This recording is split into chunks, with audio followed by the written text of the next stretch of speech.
Hey guys, today we're taking a look at the Sigma 30mm f1.4 DCDN contemporary lens for the Sony E-mount system.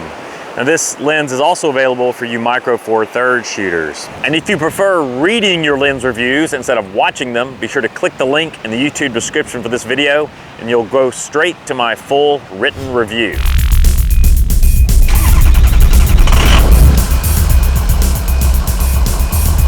Now when Sigma announced this lens for the Sony E-mount system, there was much rejoicing. First of all, 30mm focal length. This is a prime lens, and on APS-C that translates to about a 45mm field of view, which is a good normal focal length.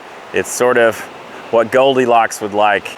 It's not too wide and it's not too narrow, okay? So it's sort of right in the middle. You're seeing something that is approximately what the human eye sees. So I find it a very useful walkabout type of focal length. This lens does not have any image stabilization built in.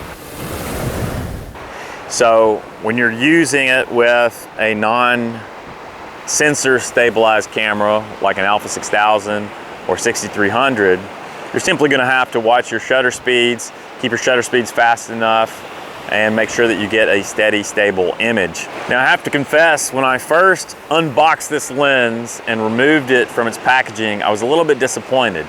That's because this lens does not include a nice case from Sigma. All my other Sigma lenses came with nice cases. So for some reason, Sigma's not delivering a case with this lens. However, my impressions of the lens improved immediately once I got my hands on it.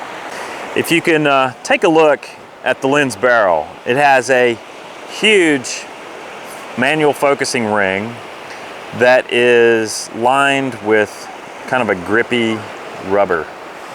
It balances quite nicely on an Alpha 6000.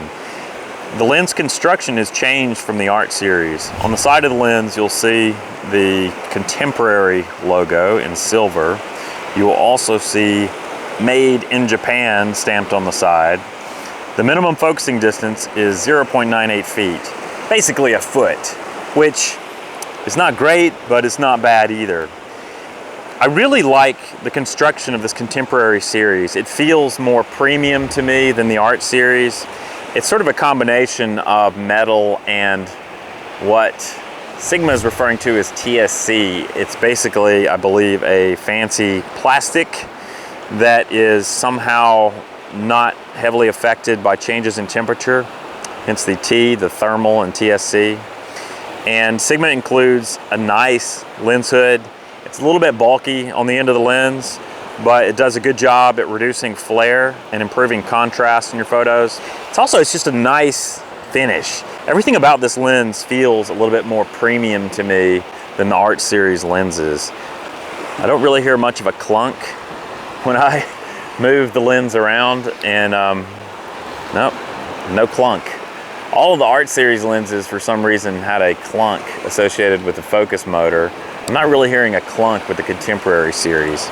Now removing the lens hood, you will see Made in Japan stamped again at the end of the lens. You'll also see the front filter threads, which for this lens are 52mm, which is kind of unusual for a Sony E-mount lens. Most Sony E-mount lenses have 49mm filter threads, so we may have 49mm filters. On the other hand, if you also shoot Nikon, you've probably got a lot of 52mm filters lying around, and guess what? You can use those on this lens. So overall, I would say build quality of the lens feels pretty much top-notch to me. I really like the large manual focusing ring, and I like not only the size and the grippy rubber texture on the outside of it, it feels kind of dampened. You know, like some lenses don't give you much feedback when you're touching and rotating the manual focusing ring. This one feels dampened, kind of like the Sony Carl Zeiss lenses. And in fact, continuing that comparison with the Sony Zeiss line, the lens size and weight is comparable to the Sony Zeiss 24 f1.8 and the Zeiss 55 f1.8. So to me, having the lens on an Alpha 6000 is kind of a natural fit. There's nothing about the lens that would become burdensome to carry. I think this is a lens you could slap on your camera and take with you just about anywhere. But let's face it, you buy this lens not for the fancy plastic or rubber used in construction. You buy it because it is an f1.4 maximum aperture. Yes, this is a fast lens by anyone's definition. Now, what does that get you in day-to-day photography? Well, it gets you a really shallow depth of field. So the bokeh that the lens produces is pretty dramatic. And it also gets you excellent low light performance because obviously you're letting more light into the lens. You don't need to crank your ISOs up quite as high when you're shooting in lower light situations. But what it really produces is that shallow depth of field. And to my knowledge, in current production, this is probably one of the fastest lenses you can buy with native autofocus for the Sony E-mount system. Of course, the first question we ask of any lens, is it sharp? Yes, this lens is pleasingly sharp. I have no issues with the sharpness of the lens. It's sharp from corner to corner, especially when you stop it down a bit. Thankfully, it's plenty sharp wide open, especially in the center of the frame. So I don't really have any negative issues or complaints about the sharpness of the lens. The autofocus performance overall is good. I've noticed some hunting in low light situations when the camera has kind of struggled to lock on to focus, but I don't really know if it's the lens or the camera firmware that is to blame. And I think that sometimes that can just be a characteristic of these mirrorless cameras, that in lower light situations, at times, they can hunt for focus. So I don't think that's something that we can really criticize this lens for. I really have one primary complaint with this lens.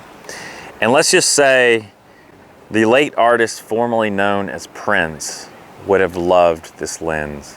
It's a shame that Prince passed away before he had the opportunity to shoot this lens wide open at f1.4 in high contrast situations. That's because the lens exhibits a good deal of chromatic aberration in the form of purple fringing in high contrast areas when you're shooting wide open. So when you've got it wide open at f1.4 and you go in there to pixel peep at your photos, and sometimes frankly you don't even need to pixel peep, you're going to see purple fringing. And there's no way for me to pussyfoot around it. Just got to tell you the flat honest truth. There will be purple fringing when you shoot wide open with this lens.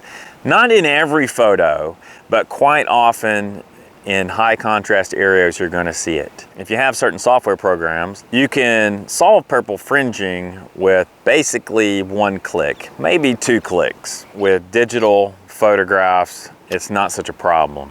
So I don't think the purple fringing should necessarily dissuade you from purchasing the lens. You just need to be aware of it. If you're the type of person who processes raw photos, the lens has some distortion, and I would say the distortion is similar to that produced by the FE28, the Sony 28mm f2 lens. The distortion is pretty easily solved by putting a lens profile into Adobe Lightroom, or if you're a JPEG shooter, the distortion is pretty much fixed in camera. Now the purple fringing, on the other hand, you're gonna need to fix. So I think if you are making prints of your photos, obviously you're going to do some post-processing your photographs. Part of your post-processing is going to be removing purple fringing from those photos that are shot wide open. Now, if you stop the lens down a bit to f2.8 or whatever, then the purple fringing pretty much goes away. I think Sigma has priced this lens quite fairly, because if you look at the pricing, you're gonna see that you could pay a little less, or actually a lot less, about half the price of this, and you could get a 30mm f2.8 Art Series lens, which has not quite as nice and premium a finish. It's got a slower maximum aperture, but it's still a great little lens, and actually it doesn't have quite the chromatic aberration, purple fringing problems that this lens has. If you pay a little more than the MSRP of this lens, you could get the Sony 28mm f2. That's a great little lens. It is just as sharp, maybe even a little sharper than this one, and it doesn't really have the chromatic aberration issues. So here's what I think about this lens. I give Sigma great credit for producing this 30mm f1.4. I personally love fast prime lenses, and here's one in a highly usable walkabout focal length, 45mm full frame equivalent, and it just feels like a premium product. You're going to get sharp shots in low light. You're going to be very pleased by the bokeh and the color that the lens produces. So overall, this lens is a buy. With the exception, if you think you might move to full frame on down the road, I would probably recommend you save up an extra $100 and get the Sony 28mm f2 lens. With the Sony 28mm, you're getting approximately the same focal length. You're also getting full frame compatibility, and with the Sony, you can slap on those wide angle adapters, so you got a little bit more versatility out of that lens. And remember guys, if you want to read my full written review, be sure to click the link in the YouTube description for this video, and you'll get even more details about this great lens from Sigma. My hat is off to Sigma. Good job, Sigma. Keep cranking out the fast prime lenses that are sharp with pleasing bokeh for us Sony E-mount shooters, and we'll keep buying them. Until next time, if you're new here, please subscribe to my photo channel here on YouTube. Subscriptions are very important to our tiny little channel, and with every new subscription somewhere, an angel gets its wings. Until next time, LOLOHO. If you liked the video, give it a thumbs up. If you disliked it, give it a thumbs down. Feel free to leave a comment. And of course, don't forget to subscribe.